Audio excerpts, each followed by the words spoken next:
రంగారెడ్డి జిల్లా మాడుగుల మండలం రామదుగ్గ్యాల గ్రామ సర్పంచ్ గారు మనతో ఉన్నారు. ఇక్కడ గెలిచిన కాంచి అభివృద్ధి కార్యక్రమాలు ఎలా జరుగుతున్నాయి అనే దానిపైన మనం సార్ని అడిగి తెలుసుకునే ప్రయత్నం చేద్దాం. నమస్తే సార్. సార్, ఇక్కడ మీరు గెలిచిన కాంచి ఎలాంటి అభివృద్ధి కార్యక్రమాలు చేస్తున్నారు సార్?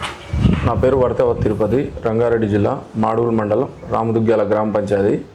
సో మనం గెలిచినప్పటి నుంచి ఇక్కడ ఉన్న ప్రోగ్రామ్ని బట్టి నిధులను బట్టి మనం ఏంటంటే చిన్న విలేజ్ సార్, ఇది చిన్న విలేజ్. సో కొంచెం పాత ఇండ్లు కానీ చాలా వెనుకబడి ఉన్నారు చిన్న విలేజ్లలో. కాబట్టి మనకు ఇక్కడ రోడ్డు సౌకర్యం సరిగా లేదు, నీటి సౌకర్యం కానీ ఇలాంటి ఇప్పుడు విద్యా సౌకర్యం కానీ లేనప్పుడు మేము వచ్చిన తర్వాత స్కూల్లో పిల్లలను అవేర్నెస్ ప్రోగ్రామ్ చేసుకొని బడిబాట ప్రోగ్రామ్ చేసినాం. దాని తర్వాత అనేక ప్రోగ్రాం చేసుకుంటూ వీళ్ళందరికీ మంచి అవగాహన కల్పిస్తూ ముందుకెళ్తున్నాం. సో మనకేందనంటే ఇక్కడ నేను వచ్చిన తర్వాత రామదుగ్గ్యాల నుంచి బూడియతండకి వెళ్ళే రహదారి పూర్తిగా ఖరాబ్ అయి ఉండే, వర్షం వస్తే కొట్టుకుపోతుండే. కొన్ని సందర్భాలలో వారం రోజుల వరకు మనకు విలేజ్కి రానిక ఒక చిన్న 2 వీలర్ గిట్లా అవకాశం లేకుండా పోతుండే. రాగానే నేను గెలిచిన 15 నుంచి 20 రోజుల తర్వాత నేను రామదుగ్గ్యాల నుంచి బోడేతండకి వెళ్ళే దారిని మనం మట్టి రోడ్ని వేయించడం జరిగింది. దాని తర్వాత నేను ఇక్కడ వీధి దీపాలు ప్రతి ఒక్కటి అన్నీ ఖరాబ్ అయి ఉన్నాయి. ఇక్కడ ఏంటంటే 2 సంవత్సరాల నుంచి సర్పంచి పాలన లేకుండా ఉన్నది, అక్కడ నిధులు లేవు, ఇక్కడ ఇది లేదు.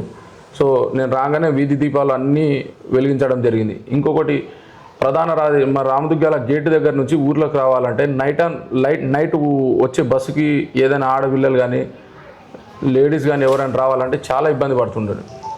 దానికి మనం సొంతంగా ఖర్చు పెట్టుకొని అన్నీ తీసుకొచ్చి నేను అనేక సార్లు ఏఈ గారి దగ్గర కానీ డిఈ గారి దగ్గర అనేక సార్లు పోయినా కానీ చేయకుంటే సరే ఏదైనా కానీ పిల్లలకు చాలా ఇబ్బందికర పరిస్థితులు అవుతున్నాయి. ఎండాకాలం అయితే పోయింది, దాని తర్వాత ఇప్పుడు స్కూళ్ళు కాలేజీలు ఓపెన్ అయిన తర్వాత పిల్లలకు రానిక తిప్పలు అవుతుంది అని చెప్పేసి మనం రామదుగ్గ్యాల గేట్ కాడ నుంచి దుగ్గ్యాల వరకు లైట్లు వేపించడం జరిగింది. దీని తర్వాత ఇక్కడ ఉండేది మిషన్ భగీరథ వాటర్ సకాలంలో ఏ ఒక్క ట్యాంక్ గిట్లా పూర్తి స్థాయిలో ఎక్కదు. కాబట్టి బోర్లు ఖరాబ్ అయితే ప్రతి ఒక్క బోర్కి రిపేర్ చేయించి ఇప్పుడు నీటి సౌకర్యం మంచిగా ఉండేటట్టు మనం ఇప్పుడు రామదుగ్గ్యాల 40,000 లీటర్ల ట్యాంక్కి మంచిగా టైం టు టైం వాటర్ ఎక్కించడం జరుగుతుంది మా సిబ్బందితోని. ఇలాంటి ప్రోగ్రామ్స్ చేసుకుంటా మళ్ళీ నిన్న వరకు 99 రోజుల ప్రణాళికలో ప్రతి ఒక్కటి పరిశుభ్రత, శానిటైజర్ కానీ మంచిగా అన్ని ప్రోగ్రామ్ చేసుకుంటా వెళ్ళడం జరుగుతుంది చిన్న గ్రామ పంచాయతీ. కానీ మాకు ఏమని జరుగుతుందనంటే ఇంతకన్నా అభివృద్ధి చేయగలుగుతాం. మాకు సకాలంలో ఏదైతే స్టేట్ ఫైనాన్స్ నిధులు కానీ సెంట్రల్ నిధులు కానీ మాకు వచ్చినాయనుకో మేము ఖచ్చితంగా మా ఊరిని మంచి అభివృద్ధి కార్యక్రమంలో తీసుకెళ్ళి అనేక పనులని మేము సకాలంలో పూర్తి చేయగలుగుతాం. ముఖ్యంగా మాకు కావాల్సింది నిధులు.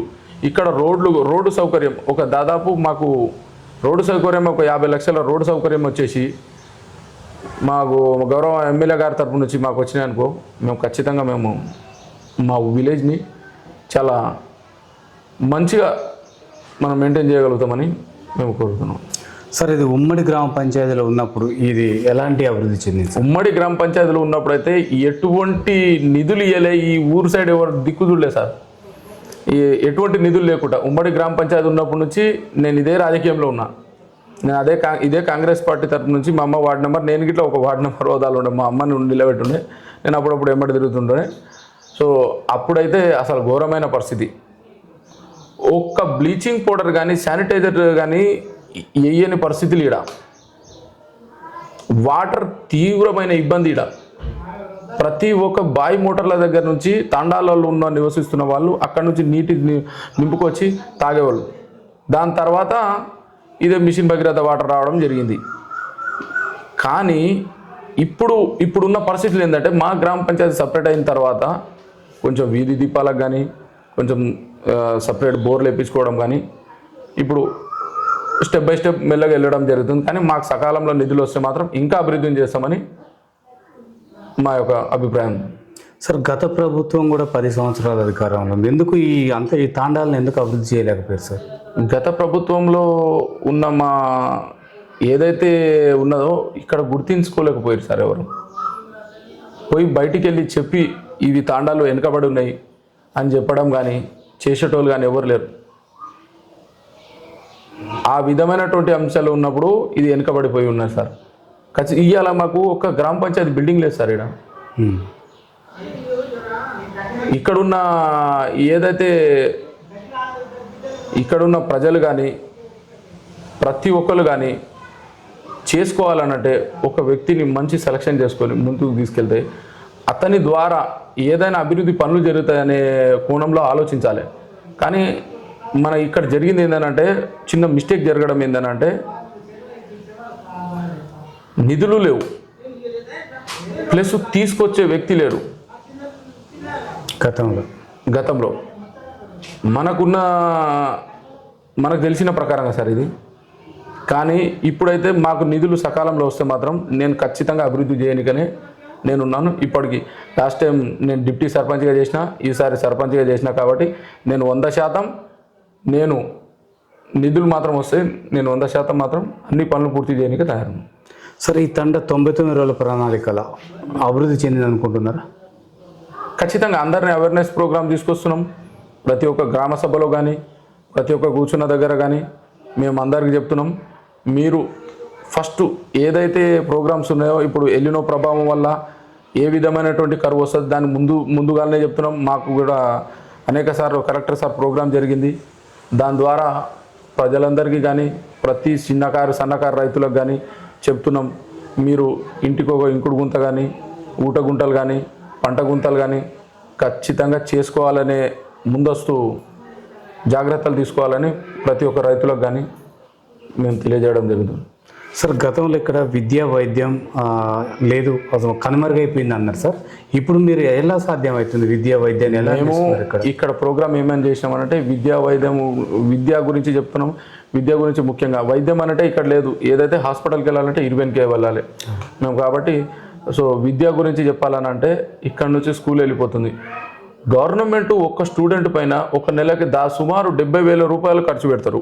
ఏదైతే మేము ప్రతి ప్రోగ్రామ్ చేసుకున్నప్పుడు మా స్కూల్ టీచర్ హెచ్ఎం గారు కానీ ఇంకో టీచర్ ఉన్నాయన వాళ్ళకి కానీ పిలిపించుకొని ప్రతి ఒక్క విద్యార్థుల తల్లిదండ్రులకు ఏమని చెప్పడం జరిగిందనంటే, గవర్నమెంట్ ఉద్యోగస్తులు బీడీలు చేసి ఉంటారు, పీజీ చేసి ఉంటారు.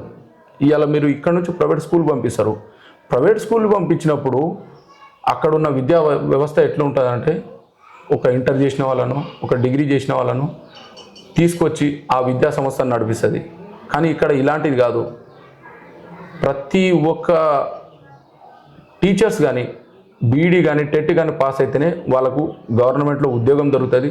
కాబట్టి అలాంటి అనుభవంతుల వారి దగ్గర మీరు విద్యకు పంపించండి మీ పిల్లలని అని చెప్పేసి అవేర్నెస్ ప్రోగ్రాం వల్ల గతంలో దాదాపు 4 ఉంటే ఇక్కడ నుంచి స్కూల్ మూతపడే పరిస్థితులు ఉంటాయి. ఇవాళ దాదాపు 20-30 మంది స్టూడెంట్ తయారయ్యారు.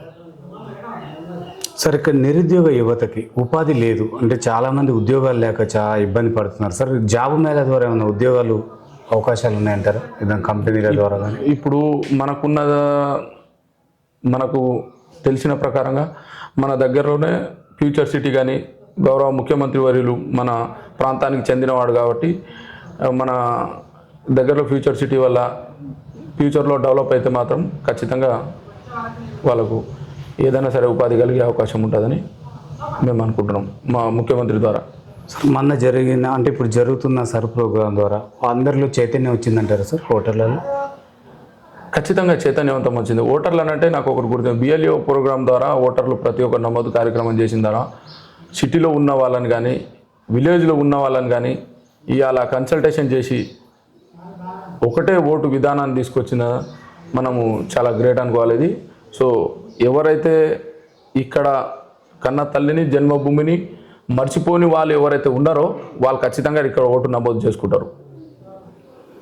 ఓకే సార్, ఇక్కడ గ్రామ భద్రత కొరకు గతంలో అయితే అసలు భద్రత అంటే ఏందో కూడా తెలియని పరిస్థితిలో ఉండే. మీరు వచ్చిన తర్వాత కొంచెం చాలా మంచి అయిందని చెప్పేసి ప్రజలు అంటున్నారు. మీరు ఎట్లా ఏర్పాటు చేశారు గ్రామ భద్రత? సీసీ కెమెరాలు ఏమైనా ఏర్పాటు చేశారు? మేము కొన్ని సీసీ కెమెరాలు ఏర్పాటు చేయనిక తయారై ఉంటే ఒక డోనర్ వచ్చేసి మాకు ఒక 20,000 రూపీస్ చేస్తామని చెప్పడం జరిగింది. ఇంకోటి మా గౌరవ ఇవాళ సబ్ ఇన్స్పెక్టర్ గారు, సిఐ గారు, శ్రీ వేణుగోపాల్ సార్ గిడ, అదేవిధంగా ఎస్ఐ గారు రాఘవేందర్ సార్ కూడా మేము గతంలో చెప్పారు, మీరు ఖచ్చితంగా సీసీ కెమెరాలు ఏర్పాటు చేయండి, మా వంతు సహకారం గిట్ట పోలీస్ శాఖ తరపు నుంచి చేస్తామని అన్నారు. ఎందుకంటే ఇక్కడ మా దగ్గర కనీసం చిన్న శానిటైజర్ కరెక్ట్ టైంకి వాడుకోవాలన్నా కానీ నిధులు లేవు. అటువంటి పరిస్థితులలో మేము ఒకటే అన్నాం, ప్రతి ఒక్కరికి అన్నాం, మేము ఇంకో కొద్ది రోజుల్లోనే మేము సీసీ కెమెరాలు ఏర్పాటు చేస్తాం. ఒక 6 సీసీ కెమెరాలకు పెట్టినాం. దానికి సుమారు ₹1,00,000 ఖర్చు అవుతున్నాయి. మాకు ఒక ₹20,000 డోనర్ ఒక ఆయన ఇచ్చిండు. దాని ద్వారా ఈ ₹1,00,000 అయిపోతే మేము ఖచ్చితంగా సీసీటీవీ కెమెరాలను ఏర్పాటు చేసి అక్కడ పోలీస్ శాఖ వారికి కూడా వాళ్ళ కంట్రోల్ ఉండేటట్టు, ప్లస్ గ్రామ పంచాయతీలో ఒక సెక్రటరీ గారికి కానీ నా ఆధ్వర్యంలో ఉండేటట్టు ఏర్పాటు చేస్తాం. సార్, ఇక్కడ గ్రామంలో మహిళా భద్రతతో పాటు మహిళకు ఉపాధి ఏ విధంగా కలుగుతుంది సార్? ఇక్కడ మహిళా భద్రత, మహిళా ఉపాధి అని అంటే ఇక్కడ ఉండేటోళ్ళు ప్రతి ఒక్క సుమారు అందరూ కౌలు రైతులు ఉన్నారు, ప్లస్ ప్రతి ఒక్కరికి ఎంతో కొంత భూమి ఉన్న వాళ్ళు ఉన్నారు. కాబట్టి ఏదైతే ఎండాకాలంలో ఉపాధి హామీ పనులు చేసుకుంటూ వాళ్ళ సొంత పనులను చేసుకుంటూ జీవనోపాధి మహిళలు కొనసాగుతారు. అదేవిధంగా కొంతమంది గ్రూపులలో కూడా ఉన్నారు. గ్రూప్లో ఉన్న వాళ్ళు వాళ్ళ ద్వారా లబ్ధి పొందే వాళ్ళు కూడా ఉన్నారు. ఒకసారి ఇక్కడ కొంతమంది రైతులను మీరు పంట మార్పిడి చేసుకోవచ్చు కదా అని అడిగిన సందర్భంలో, ఈ పంట మార్పిడి చేయాలంటే మాకు కోతుల బెడతతో పాటు వాళ్ళకి అవగాహన కల్పించే ఏర్పాట్లు ఏమైనా చేస్తున్నారు సార్? పంట మార్పిడి పైన మీకు వాళ్ళకి అవగాహన కల్పిస్తున్నారు? మేము గతంలో రైతులందరూ ప్రతి ఒక్కరు పంట పండించి ఈ రోజు దాకా ఇప్పుడు ఉపాధి కల్పించు బాగానే ఉన్నారు. బట్ ఇక్కడ జరిగేది ఏంటంటే మా దగ్గర కోతుల సమస్యలు ఏమంత లేవు, కానీ కొంచెం కుక్కల సమస్యలు మాత్రమే ఉండే. అవి గిట్లా అంతంత మాత్రమే ఉన్నాయి. సో రైతులు వచ్చేసి వాళ్ళ సమస్యల పైన మేము చెప్పినప్పుడు ఏంటంటే ఇదేంది కొత్తగా అన్నట్టు కొంచెం విచిత్రంగా చెప్పినా కానీ మేము చెప్పినాం, కొన్ని బోర్లు ఎండిపోవడం జరిగింది. గత సంవత్సరం నుంచే బోర్లు కొంచెం స్లోగా పోయడం జరుగుతుంది. కాబట్టి మేము చెప్పినాం, ఇది వెనుకటికి కరువు కాలం ఎట్లా వస్తుందో అట్లా వచ్చే అవకాశానికి ముందే కేంద్ర ప్రభుత్వం కానీ రాష్ట్ర ప్రభుత్వం కానీ పసిగొని మీకు తెలియజేయడం జరుగుతుంది. కాబట్టి మీరు దీనికి మాత్రం ఖచ్చితంగా కట్టుబడి ఉండి ప్రతి ఇంటికి ప్రతి పంటకి పంట గుంట అనేది ఏర్పాటు చేసుకొని మీకు ఏదైతే తక్కువ నీటి వ్యవస్థ ఉంటుందో అటువంటి పంటలు వేసుకోండి అనే ప్రోగ్రాం మేము కలిసిన దగ్గర ఏదైనా గ్రామ సభలో కానీ ఈ విధమైనటువంటి చెప్పడం జరిగింది. అంటే చెప్పడం ద్వారా ఏమన్నా అవేర్నెస్ వచ్చిందంటారా సార్? వచ్చింది, కొంతమందికి అయితే వచ్చింది, కొంతమంది చేస్తున్నారు. ఎందుకు వచ్చిందని అంటే నిన్న మొన్నటి వరకు సుమారు 15 నుంచి 20 రోజుల వరకు వర్షపాతం లేదు. వేసిన పంట ఎండిపోవడం జరిగింది. పత్తి విత్తనాలు వేసింది 2 సార్లు వేయడం జరిగింది. కాబట్టి వాళ్ళలో ఒక మార్పు అనేది కనిపించింది. మాకు ఖచ్చితంగా చేంజ్ అవుతారని. రైతులు కొంచెం యూరియా కూడా రావట్లేదు అంటున్నారు సార్. ఆ యాప్ ఇక్కడున్న పల్లెటూరుల ప్రజలకు, చిన్న సెల్లులు ఉన్న వాళ్ళకి అర్థం కావట్లేదు, సరైన సమయానికి రావట్లేదు అంటున్నారు. మరి గ్రామ పంచాయతీ ద్వారా మీరు ఏమన్నా ఏర్పాట్లు చేసే ఆలోచన ఉన్నాయి సార్? మాకు అగ్రికల్చర్ వాళ్ళు, హార్టికల్చర్ వాళ్ళు చెప్పడం ఏం జరిగిందంటే, మీరు రైతులు వచ్చేసి మీకు ఏదైనా ఆన్లైన్ లేకుంటే నమోదు చేసుకుంటే మీకు ఖచ్చితంగా యూరియా వస్తుంది. మండల ఆఫీసులలో మాడూలు మండలంలో కానీ వేరే మండలాల్లో కానీ పక్కన ఉన్నప్పుడు యాప్లో డౌన్లోడ్ చేసుకుంటే చాలామంది రైతులు తీసుకొని వచ్చారు. సో కొంతమంది తెలియని వాళ్ళకు కొంచెం ఇబ్బందికర పరిస్థితులు ఉన్నాయి. ఇంకా చిన్న సన్నకారు రైతులు కానీ కొన్ని చదువుకోని వాళ్ళు కానీ వాళ్ళకు కొంచెం ఇబ్బందికర పరిస్థితులు ఉండి ఇట్లానే తెలిసిన వాళ్ళతోని బుక్ చేయించుకోవడం, వాళ్ళ ద్వారా వాళ్ళు వెళ్ళినప్పుడు వెళ్ళి ఒక 4 బస్తాలు వాళ్ళకు వచ్చినంత వాళ్ళు తీసుకొని రావడం జరుగుతుంది. అది అటువంటి ఇబ్బంది అవుతుంది. అటువంటి ఇబ్బంది రాకుండా ఏం చేయాలంటే, కనీసం ఈ విలేజ్లో ఇన్ని ఎకరాల పొలాలు ఉన్నాయి, ఇంతమంది రైతులు ఉన్నారు, వీళ్ళ కోసం ఇంత, ఈ ఊరికి ఇంత, సరే ఈ మండలానికి ఇంత, తర్వాత ఈ విలేజ్కి ఇంత, ఈ జీపీకి ఇంత వస్తుందని ఆ ప్రోగ్రామ్ చేస్తే చాలా బాగుంటుందని, ఈ మార్పు రావాలని నా కోరిక అంతే. ఈ ఎటువంటి రైతులకు హాని జరగకుండా వాళ్ళకి ఇబ్బంది పడకుండా అంటే ఇక్కడ దిగలే ఇలాంటి వ్యవస్థ రాకుండా ఒక గ్రామ పంచాయతీగా ఈ గ్రామ పంచాయతీలో ఎన్ని ఎకరాలు ఉన్నాయి, ఎన్ని ఎకరాలు ఎంతమంది రైతులు ఉన్నారు, వాళ్ళు నమోదు కార్యక్రమం చేసుకున్న తర్వాత ఒక జీప్ ఇప్పుడు ఇక్కడ ఉండే విలేజ్ ద్వారా కానీ ఏదైతే అగ్రికల్చర్ ఏఓ గారి ద్వారా కానీ వాళ్ళకి బుక్ చేసుకుంటే వాళ్ళకు వచ్చేటట్టు ఉంటే బాగుంటుందని సార్ వాళ్ళ వాటా వాళ్ళకు ఉండేటట్టు ఉంటే సరిపోతుంది సార్. ఇప్పుడు ఒక రైతు వాటా ఈయనకు ఒక 10 బస్తాలు ఉంటాయి, ఈయనకు ఉంటేనే సరిపోతుంది. ఇక్కడ ఏమైతే జరుగుతుందంటే యాప్లలో ఒక కౌలు రైతు ఉంటారు, ప్లస్ ఇంకో అతనేమో గుతకిచ్చేసి వెళ్ళిపోయినాను ఉన్నాడు. సో ఆయన ఏం చేస్తారు, ఓనర్ ఏం చేస్తారు అని అంటే ఏదైతే భూమి యజమాని ఆయన యాప్లో ఆయన బుక్ చేసుకొని అమ్ముకోవడం కూడా జరుగుతుంది. ఇక్కడ కౌలు రైతుకు చాలా ఇబ్బందికర పరిస్థితులు వస్తున్నాయి. కాబట్టి ఇక్కడ జరిగేది ఏంటంటే ఈ వాటా ఇక్కడికి వచ్చేస్తే వీళ్ళ ద్వారా వీళ్ళు తీసుకుంటే బాగుంటుందని నా కోరిక ఇది. సార్ మీ గ్రామ పంచాయతీగా విడిపోయి చాలా కాలం అవుతుంది సార్. ఇక్కడ ఒక నూతన గ్రామ పంచాయతీ కానీ, అంగన్వాడీ కేంద్రం కానీ, ఒక గ్రంథాలయం కానీ ఇట్లాంటివి కావాలని ఇక్కడ ఉన్న ప్రజలు కోరుకుంటున్నారు సార్. ఎందుకు లోపం జరుగుతుంది? గత ప్రభుత్వం అదే నిర్లక్ష్యమైంది, ఈ ప్రభుత్వంలో కూడా రాలేకపోతుంది అంటున్నారు. అలా మనకు అంగన్వాడీ నేను చిన్నగా ఉన్నప్పటి నుంచి అంగన్వాడీస్ ఉన్నాయి. 12 నుంచి 15 సంవత్సరాలు సుమారు అయిపోతుంది. దానికి కనీసం ఒక పెయింటింగ్ వ్యవస్థ లేకుండా అంగన్వాడీ టీచర్లు అనేక సార్లు అన్నారు నాకు ఇదే మాట. నేను ప్రతి మండల ఆఫీస్లో మీటింగ్ జరిగి ఎంపీడీఓ గారికి తెలియజేయడం జరుగుతుంది. అక్కడ 5,000 10,000 వస్తుంది దాని పెయింటింగ్ కొట్టంటే మేము మా ద్వారానే ఇంకో 10,000 ఇస్తాం, మీరే కొట్టమని చెప్పినాను. కాబట్టి నాకేంటంటే ఈ అంగన్వాడీ టీచర్ల కొరత, ఒక లేడీ వస్తుంది అందులో వాష్రూమ్ సౌకర్యం గిట్లా సరిగ్గా లేని పరిస్థితి ఉంది, బాత్రూమ్ సౌకర్యం కూడా. అలాంటి సౌకర్యవంతమైన పనులు మంచిగా జరిపించాలని వాళ్ళు ప్రతి ఒక్క అంగన్వాడీకి ఇప్పటివరకు పెయింటింగ్ అయిపోయలే కాబట్టి ఆ పెయింటింగ్ వ్యవస్థ సరిగ్గా చేసి చిన్నపిల్లల బొమ్మలు ఉండేటట్టు వాళ్ళ ఆకర్షణ కలిగించేటట్టు ఉండి అక్కడ బాగుంటే దానికి మంచి వసతులు కల్పించాలని కోరుతున్నాం. ఇదే ప్రభుత్వం ద్వారా నిధులు జరిగితే మేము ఖచ్చితంగా అంగన్వాడీ దానికి మంచిగా చేపిస్తాం. అలా చిన్న స్కూల్, ఈ స్కూల్కి కూడా వాష్రూమ్ సౌకర్యం సరిగా లేదు, అవన్నీ చేపియాలని ఉంది కానీ చూస్తే నిధులు లేవు. సార్ ఈ గ్రామానికి ఆర్థిక వనరులు ఏమైనా ఉన్నాయా సార్? ఎటువంటి వనరు లేని గ్రామం అంటే రామదుగ్గ్యాల గ్రామ పంచాయతీ సార్. చుట్టుపక్కల చూస్తారు, మాకు ఏ రైతు వాళ్ళ జేబులో నుంచి వాళ్ళు పంట పండించుకొని బయటకు వెళ్ళడమే కానీ ఇటువంటి ఇక్కడ ఈ మా పక్కనే ఉన్న శ్రీశైలంగండ రామాలయం అనేది పక్కనే ఉంది, అది ఒంగూరు మండలం, అది చారవండ మండలం కిందికి పోతుంది. మనకు ఎటువంటి వనరులు లేవు. ఇక్కడ మీరు వచ్చి చూస్తున్నారు కదా, ఎటువంటి వనరులు లేవు. మరి ఎట్లా సార్ ప్రభుత్వ కార్యాలయాలు చేయడానికి ఎట్లా దాతలు ఎవరన్నా ఉన్నారా? దాతలు కూడా మేము అనేక సార్లు ఈ ఊరిని అభివృద్ధి తీసుకెళ్లాలని అనేక సార్లు అందరు చెప్పినాం. ఇప్పుడు దాతలు కూడా ఎవరు ముందుకు రావట్లేదు. ఇదే దాత ముందుకు వస్తే లాస్ట్ నా డిప్యూటీ సర్పంచ్ పీరియడ్లోనే గ్రామ పంచాయతీ బిల్డింగ్ అయిపోతుండే, కానీ ఎవరు కనీసం జాగి ఎన్నిక గిట్లా ముందుకు రావట్లేదు. ఒక్క ఆయన ఇక్కడ దుగ్గి కోదండం సెట్ అనేట ఆయన ఒక ఆయన లాస్ట్ టైం వచ్చి నాకు గ్రామ పంచాయతీ ఇప్పటికి కూడా లేదు అని మేము అనేక సార్లు, నేను పోయిన తర్వాత, నేను గెలిచిన తర్వాత ఇమ్మీడియట్గా అతని దగ్గరికి వెళ్ళి నా పీరియడ్లోనైనా కావాలని అతను వేడుకోవడం జరిగింది. 10 సార్లు వెళ్ళడం జరిగితే సరే అని చెప్పేసి ఒక 150 గజాల జాగాను రాసి ఇవ్వడం జరిగింది మా ఊరు ముందర.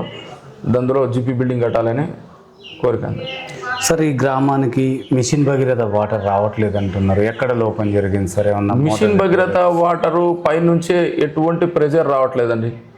చిన్న ట్యాంకులకు మాత్రమే ఎక్కుతుంది, కింద మాత్రమే పోస్తుంది. మిషన్ భగీరథ వాటర్ రావట్లేదు. ఓన్లీ ఏదైతే కోల్బాయ్ తండా ఉందో, కోల్బాయ్ తండా ఒక్కదానికి మాత్రమే అక్కడ డౌన్లో ఉంటుంది కాదు, జస్ట్ లైట్గా అది ఎక్కడం జరుగుతుంది. మిగతా ఈ 2 తండాలకు ప్లస్ ఊరికి మాత్రం మిషన్ భగీరథ ట్యాంక్ పంపింగ్ కాదు.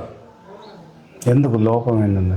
ఇంకా మిషన్ భగీరథ వల్ల నేను అనేక సార్లు ఏఈ గారికి కానీ డి గారికి కానీ అనేక సార్లు చెప్పడం జరిగింది, కానీ అది ఎన్నిసార్లు చెప్పినా అది అంతే జరుగుతుంది సార్. అంటే మరి ప్రజలు ఏ నీళ్ళు తాగుతున్నారు సార్? ప్రజలు గ్రామ పంచాయతీ మోటార్లతోనే నీళ్ళు తాపిస్తే ఇవాళ ఒక మోటార్కి 7 లక్షల రూపాయల బిల్లు వచ్చింది. మేము ఎక్కడి నుంచి తెచ్చి కట్టుకోవాలి సార్? ఇప్పుడు కేంద్ర ప్రభుత్వం నిధులు లేవు, రాష్ట్ర ప్రభుత్వం, కేంద్ర ప్రభుత్వం నిధులు అయితే అది అక్కడికి మాత్రమే సరిపోవడం జరుగుతుంది. ఇప్పుడు రాష్ట్ర ప్రభుత్వం నిధులు కానీ అవి కూడా లేవు. మేము అదే మోటార్ ద్వారా కంటిన్యూ నడిపించి ప్రజలందరూ నీటి సౌకర్యం అందించడం జరుగుతుంది. సార్ ఈ రాష్ట్ర ప్రభుత్వం ప్రవేశపెట్టిన 6 గ్యారంటీలు ఈ మారుమూల గ్రామానికి అందరికి అర్హులైన ప్రతి ఒక్కరికి అందినాయి అనుకుంటున్నారా?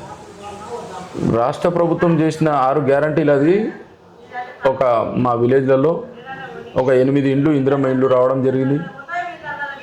అదేవిధంగా బస్సు సౌకర్యంలో ఈ విలేజ్ నుంచి వేరే దగ్గరికి వెళ్ళాలంటే అది వెళ్ళడం జరుగుతుంది.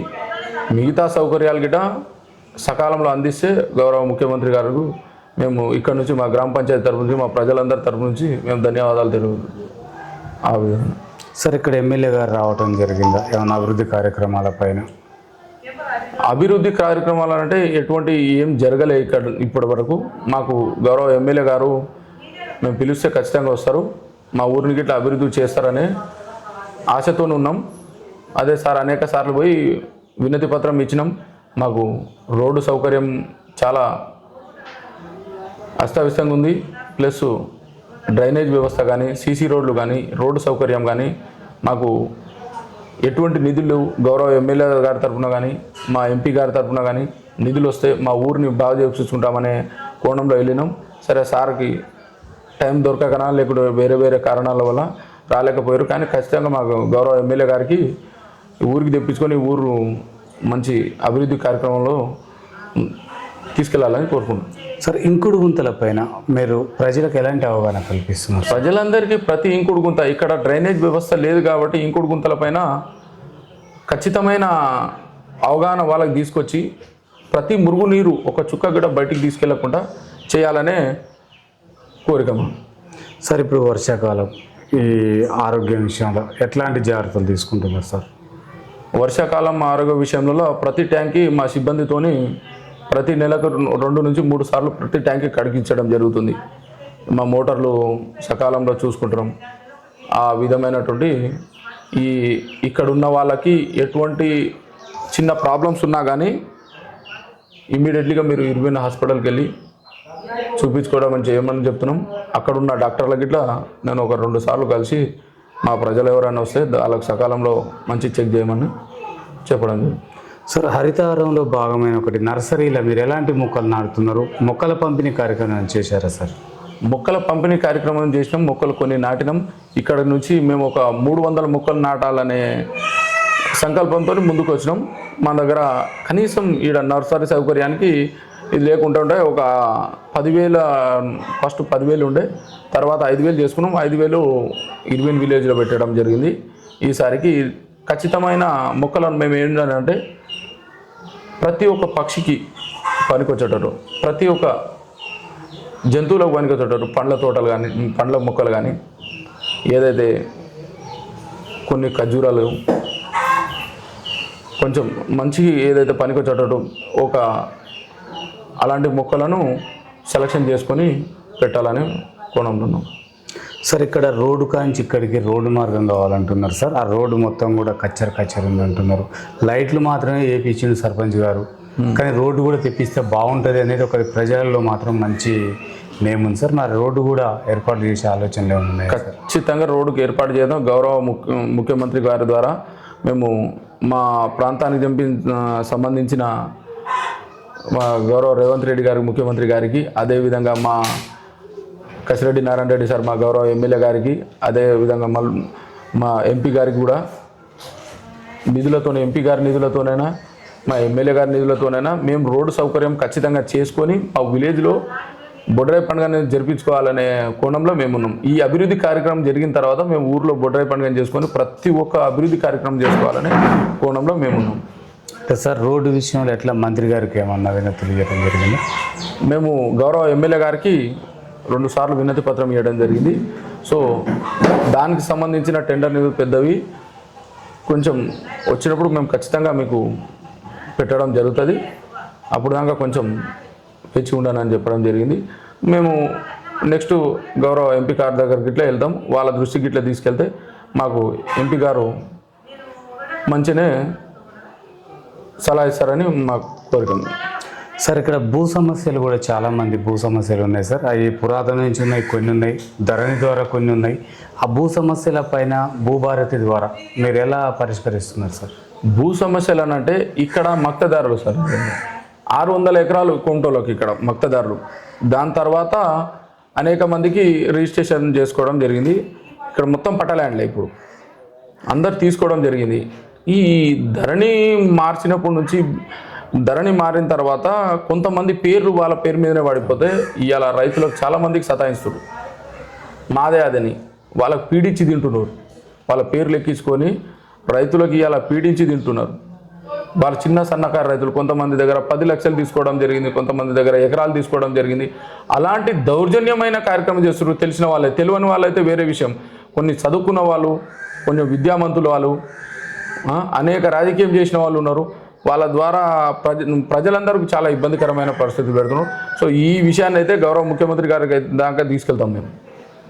సార్ ఇక్కడున్న ప్రజలు ఇంకో విషయం సార్, ఇక్కడున్న సర్పంచ్ గారు హైదరాబాద్లో ఉంటాడు, వస్తాడు అభివృద్ధి చేస్తాడు, కానీ హైదరాబాద్లో ఉంటాడు, మాకు స్థానికంగా ఉంటే బాగుండు. నేను ఖచ్చితంగా నేను ఒక్కనే మా కుటుంబంలో నేను ఒక్కనే. నాకు 4 అక్కలు ఉండే సార్. నా తల్లిదండ్రులు ఈయనే ఉంటారు, నేను ఖచ్చితంగా ఈయనే ఉంటా. నేను ఇక్కడనే 4 రోజులు ఉంటా సార్. ప్రతిరోజు నేను ఇక్కడ, నాకు ఫోన్ వచ్చిన 10 నిమిషాలలో నేను ఇక్కడ ఉంటా. ఒక 1 అవర్లో నేను అక్కడికి ప్రతిరోజు మండల ఆఫీస్కి రావడం జరుగుతుంది. నేను ప్రతిసారి మండల ఆఫీస్కి వస్తా, ఇక్కడికి వస్తా. వచ్చి ప్రతి విషయంలో నిన్న మోటార్ సమస్య ఉందనంటే నేను ఆడ నుంచి ఇక్కడ రాకముందుకు బండి స్టార్ట్ చేయించి రిపేర్ అయినా తెప్పించి ప్రతి ఒక్క కార్యక్రమానికి ఎటువంటి ఆగకుండా నేను చేస్తున్నాను సార్. నేను ఒక గిరిజన జాతికి చెందిన మేము ఎస్టీ వాళ్ళం అయినా కానీ నేను వస్తాను. నేను ఖచ్చితంగా నాకు ప్రజలందరూ నన్ను గెలిపించి ఈ స్థాయిలో కూర్చోబెట్టారు కాబట్టి వాళ్ళకి సేవ చేయాల్సిన బాధ్యత నాది. నేను ఖచ్చితంగా చేస్తా. నేను అదే విధంగా ముందుకు వెళ్తాను. సార్ ఇక్కడున్న ఉప సర్పంచ్ కానీ వార్డు మెంబర్ల సహకారాలు గ్రామ అభివృద్ధికి ఎలా ఉంది సార్? అంతా బాగానే ఉండండి. ఉప సర్పంచ్ మేమే, సర్పంచ్ కూడా మేమే. కోరం కమిటీ ఉంది. అందరు వార్డు నెంబర్లతో గిట్లా మనకు ఎటువంటి సమస్యలు ఏం లేవు. అందరు వార్డు నెంబర్లు గిట్లా వాళ్ళ ప్రజల వాళ్ళందరూ కోరుకొని గెలిపించారు కాబట్టి వాళ్ళందరికీ ఇట్లా మంచినే సకాలంలో ప్రతి ఒక్కటి రెస్పాండ్ అవుతారు. ఏది ఫోన్ చేసినా బాగానే ఉంది సార్. సార్ ఎట్లా ఉంది మీరు సర్పంచ్గా, మీరు అనుకున్న టార్గెట్ ప్రకారం సర్పంచ్ గారు ఒకసారి ఉప సర్పంచ్ వార్డు మెంబర్ నుంచి ఈ స్థాయికి వచ్చారు, నెక్స్ట్ ఎంపీటీసీనా జెడ్పీటీసీనా ఎమ్మెల్యేనా? ఇంకా అది ప్రజల తీర్పు. మనం చేయాల్సిన సేవ మనం చేస్తే మనం కోరాల్సింది మనం కోరుకోదు, ప్రజలు ఇవ్వాల్సింది ప్రజలు ఇస్తారు. ఇది మనం చేయడం మన ధర్మం, వేయడం వాళ్ళ ధర్మం. ప్రజలు మనకు ఏడాక తీసుకెళ్తే నేను ఆడదాకా వెళ్ళానిక నేను రెడీ. ఇప్పుడు సర్పంచ్ తోటి సాటిస్ఫాక్షన్ ఉన్నారు నాకు. ఎంతకున్నా ఇప్పుడు మానవ జీవికి ఇప్పుడు ఏమని ఉంటుందంటే ఎంతవరకైనా వెళ్ళడానికే ఈ రాజకీయంలోకి వచ్చినాం, ముందుకెళ్తాం. ఇంతవరకైనా మేము గ్రామ స్థాయిలో మాత్రం ఖచ్చితంగా మా వంతు మా రిజర్వేషన్ మాకు వస్తే మాత్రం ఖచ్చితంగా ప్రతిసారి పోటీ చేయడానికి నేను సిద్ధం. అసలు ఏం చెప్పాలనుకుంటున్నారు? మీకు 5 సంవత్సరాలు ఒక బాధ్యతను మీ మీద పెట్టిన ఈ గ్రామ ప్రజలకి వాళ్ళ ఆశయాల మేరకు మీ ముందున్న ప్రణాళిక ఏంటి? ఈ గ్రామాన్ని ఎలాంటి అభివృద్ధి చేయాలని తీసుకెళ్ళడానికి మీరు ముందుకెళ్తున్నారు సార్? నాకున్న ప్రకారంగా నా ఇంటిని ఎట్లా చూసుకోవాలో నా గ్రామాన్ని కూడా అదే విధంగా చూసుకొని నాకున్న పేరుని నిలబెట్టుకోవాలి. ఎన్నిసార్లు నిల్చున్నా కానీ ఈ పిల్లాడు మంచిగా చేసిండు అనే కోణంలో ఈరోజు ఇదే స్కూల్లో చదువుకున్నా. నేను ఇదే స్కూల్లో సర్పంచ్గా నిలవడా. ఇప్పటికీ 3 సార్లు గెలవడం జరిగింది. మేము మా కుటుంబంలో మా అమ్మ ఒకసారి గెలవడం జరిగింది. తర్వాత నేను 2వ సారి డిప్యూటీ సర్పంచ్ ప్లస్ ఇప్పుడు సర్పంచ్గా నిలవడం జరిగింది. కాబట్టి నాకు 3 సార్లు అవకాశం ఇచ్చిన మా ప్రజలందరికీ నేను ఖచ్చితంగా వాళ్ళకి ధన్యవాదాలు తెలుపుతూ వాళ్ళ ప్రతి కష్టంలో వెనుకుంటూ ప్రతి దాంట్లో నేను నా వంతు సహకారాలు చేస్తూ ముందుకెళ్తా. అభివృద్ధి కార్యక్రమానికి ముందుకు తీసుకెళ్తానని కోణంలో ఉన్నాను. సార్ ఈ స్కూల్లో చదివిండ్రు, సర్పంచ్ అయ్యిండ్రు, మీ వంతు స్కూల్ అభివృద్ధి కొరకి మీరు ఏమైనా ఆర్థిక సాయం చేయాలని ఆశిస్తున్నారా? మేము ఖచ్చితంగా సార్ ఇక్కడ ఈ స్కూల్ని మూతపడే పరిస్థితి నుంచి ఇవాళ ఇంతమంది స్టూడెంట్ని తయారు చేసింది మేమే. ఈ స్కూల్ ఎప్పుడు ఇట్లనే ఉండాలని ఆ కోరిక ఉండే మేము ఆ కోరికను చేసినాం. దాని తర్వాత ప్రతి ఒక్క ప్రోగ్రామింగ్కి ప్రతి ఒక్క చోటకి వెళ్ళి ఎట్టి పరిస్థితుల్లోనైనా స్కూల్ని డెవలప్మెంట్ కోసం దాన్ని తోడ్పడి ఉంటామని మా. Okay sir, thank you sir. చూస్తున్నాండి మీ తెలుగు టీవీ. మరో వ్యక్తితో మేము ముందుకు వస్తాం. పెద్ద చేసుకుంటే దానికి ఊరికి రీఛార్జ్ అవుతుంది. ప్రతి ఇంటికి ఇంకుడు గుంత పెట్టుకుంటే మనం డ్రైనేజ్ సమస్యలతో ఇట్లా బాధపడాల్సిన అవసరం లేదు. ఇంట్లో వచ్చే ప్రతి చుక్క నీరు ఇట్లా లోపల ఇంకేటట్టు ఇవాళ మిషన్ భగీరథ వాటర్ ఎక్కడి నుంచో వచ్చి ఇక్కడికి వస్తున్నాయి మన వాటర్, మళ్ళీ ఇక్కడ నుంచి ఏ మూలకో వెళ్ళిపోతున్నాయి. కాబట్టి ప్రతి ఇంటికి ఇంకుడు గుంత ఉంటే ఆ వచ్చే వాటర్ని మనమే స్టోర్ చేసుకున్నట్టు అవుతుంది. ఆ విధమైనటువంటి ఆలోచనతో ముందుకెళ్ళండి. ప్రతి ఇంటికి ఖచ్చితంగా ఇంకుడు గుంత ఉండాలి. మేము 100% చేయాలనే ప్రోగ్రాంతోనే ఉన్నాం. ప్రతి రైతుకి ఇవాళ పంటలు ఉన్నాయి, సరే వెళ్ళకపోవచ్చు, ఎల్లుండొచ్చు, వెళ్ళకపోవచ్చు, ప్రతి దానికి ఈ రోజు దానికి విబిజి రామ్జీలో 6,500 సుమారు 6,500 రూపాయలు 3 రింగులు వేసి అది 5 ఫీట్ల లోతు తీసుకుంటే లోపల కంకరాలు వేసుకుని ఒక పైప్ లైన్ సిస్టమ్ వేసుకుంటే అది వాటర్ అనేది బయటికి రాదు. సుమారు ఒక ట్యాంకర్ నీళ్లు పడతాయి దాంట్లో. ఆ వాటర్ అనేది మన దగ్గర ఇంకుడు మన దగ్గరనే లోపలికి వెళ్తుంది. అది అయితే ఆ వాటర్ స్టోరేజ్ మన గ్రామానికి ఏదో ఒక బోర్వెల్కి రీఛార్జ్ టైప్లో అవుతుంది. బయటికి వెళ్ళదు, మురుగు నీళ్లు రావు, దోమల సమస్య ఉండదు, ఎటువంటి శానిటైజర్ సమస్యలు గిట్లా తగ్గిపోవడం జరుగుతుంది. అలాంటి వ్యవస్థని ముందుకు తీసుకురావాలి. కాబట్టి ప్రతి ఒక్కరికి మీరు చెప్పండి, ప్రతి ఒక్క ఇంటికి ఇంకుడు గుంత, ప్రతి ఒక్క పంటకి పంట గుంట, ప్రతి ఒక్క ఊరికి ఊట గుంట ఉండేటట్టు చూసుకోవాలి మనం.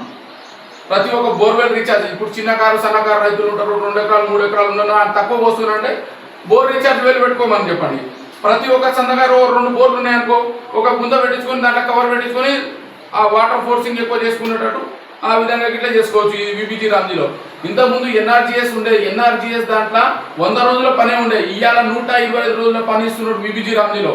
కాబట్టి రైతులు ఎందుకు ఈ 20 రోజులు ఇంకా అంటే 20 రోజులు అంటే ఒక నెల రోజులు పెంచడం ఎందుకు జరిగిందని అంటే ఇవాళ కరువు పరిస్థితులు వస్తే ఒక ప్రజలు ఎట్లా బతుకుతారు అనేది ఆలోచించి ఇంకో నెల రోజుల ప్రోగ్రామ్ని పెంచడం జరుగుతుంది. కాబట్టి దీంట్లో ప్రతి ఒక్కరు ఇవాళ పోయి మనం మాస్టర్ డిమాండ్ పెడితే మాత్రం ఎవరైతే రైతులు పంట గుంటలు కానీ ఊట గుంటలు వేసుకున్నారో ప్రతి ఒక్కరు మిషనరీ లేకుండా ప్రజల ద్వారా విబిజి రామ్జీలో ఏదైతే ఉన్న దాని ద్వారా మనం పనులు చేయించుకోవచ్చు.